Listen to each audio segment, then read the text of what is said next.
Kalau kita ke Harau itu sebetulnya yang kita ingin rasakan itu ya bagaimana kenikmatan yang diberikan alam gitu, lingkungannya.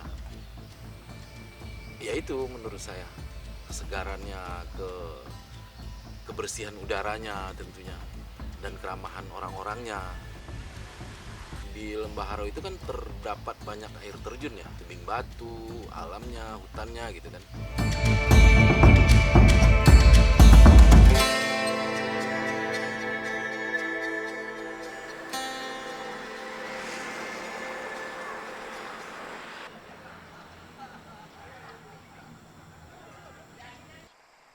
Harau yang terkenal dengan matahari yang lambat munculnya di sana gitu kan, karena memang bukit-bukit batunya itu kan tinggi ya. Jadi matahari sekitar jam 9 itu belum belum belum sempurna masuknya ke negari Harau itu. Karena begitu tingginya bukit-bukit Harau itu, jam 9 pagi orang di misalnya di luar daerah Harau itu udah panas gitu ya. Tapi di Harau belum, karena matahari itu belum sempurna sinarnya. Baru bias sinarnya yang masuk ke negari Harau gitu. Ya kalau dulu itu ya asri ya menurut saya. Asri, jalannya masih jalan kampung, masih batuan gitu. Kalau sekarang jalannya udah aspal, kemudian lahan pertaniannya banyak di pinggir jalan gitu kan. Nah sekarang justru homestay kayaknya seperti jamur di musim hujan gitu. Nah, mereka salah kaprah tentang wisata alam menurut saya. Jadi homestay itu udah bertebaran di mana-mana dan itu merusak view menurut saya. Homestay itu kan nginapnya memang di rumah yang kita tempat tinggal gitu kan, bukan secara terpisah yang memang dibangun khusus untuk penginapan kan gitu. Nah ini sekarang ya beberapa view yang sebetulnya itu semacam identitas Harau justru udah hilang karena homestay-homestay itu.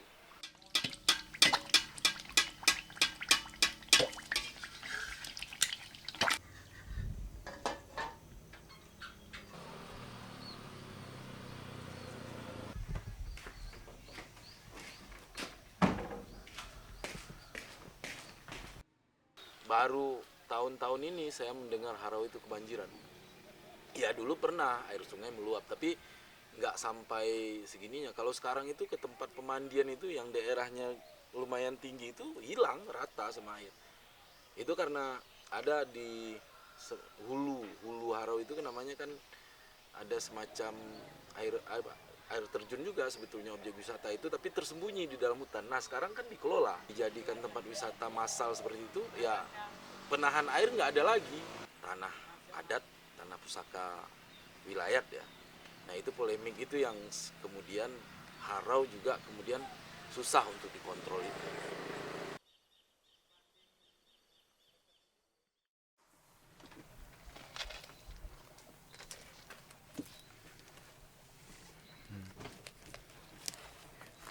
Nih, boleh.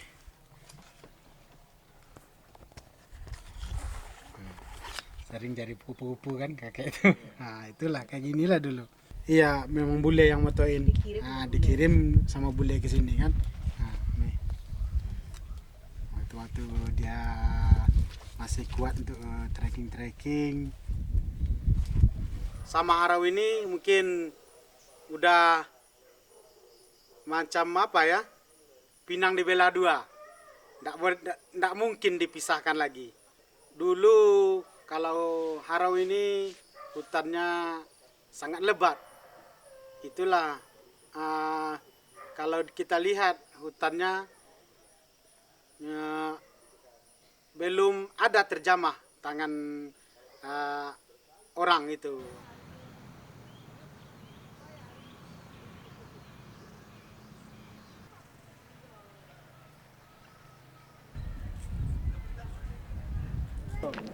Pasir situ Mambia.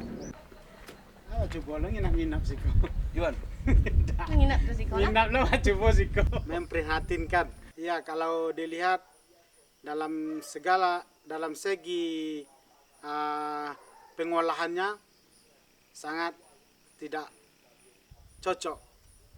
Pembangunan penginapannya kurang kurang bagus, menghilangkan keindahan Harau yang ada di zaman dulu.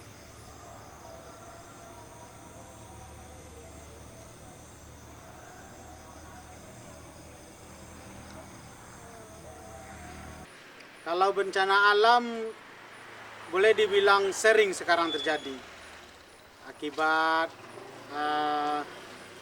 masyarakat apa ini namanya memperjualbelikan lahan mereka, jadi tangan-tangan yang tidak bertanggung jawab itu mengunduli hutan-hutan yang ada di Harau ini. Jadi itulah penyebabnya sering sekarang terjadi kebanjiran.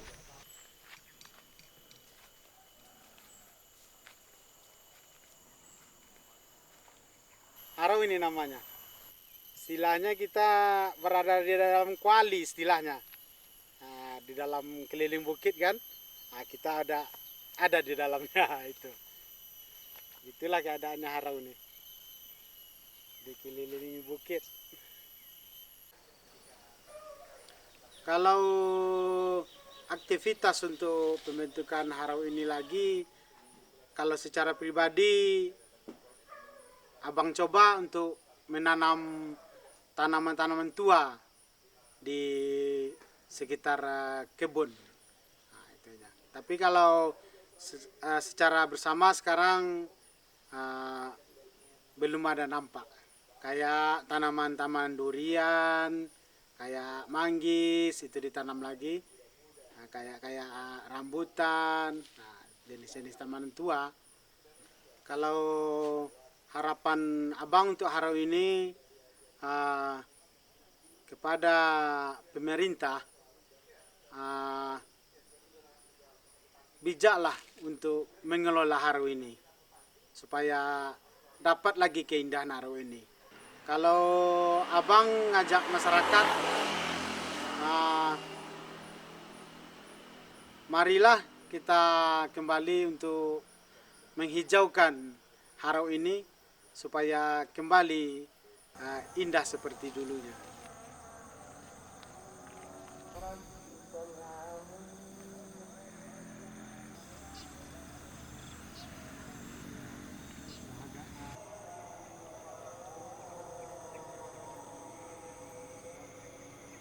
Kembalilah Harau seperti dulu. Mungkin satu itu. Ya, Harau yang sejuk, Harau yang dingin, Harau yang banyak hutannya, yang sawah-sawahnya masih luas di pinggir jalan.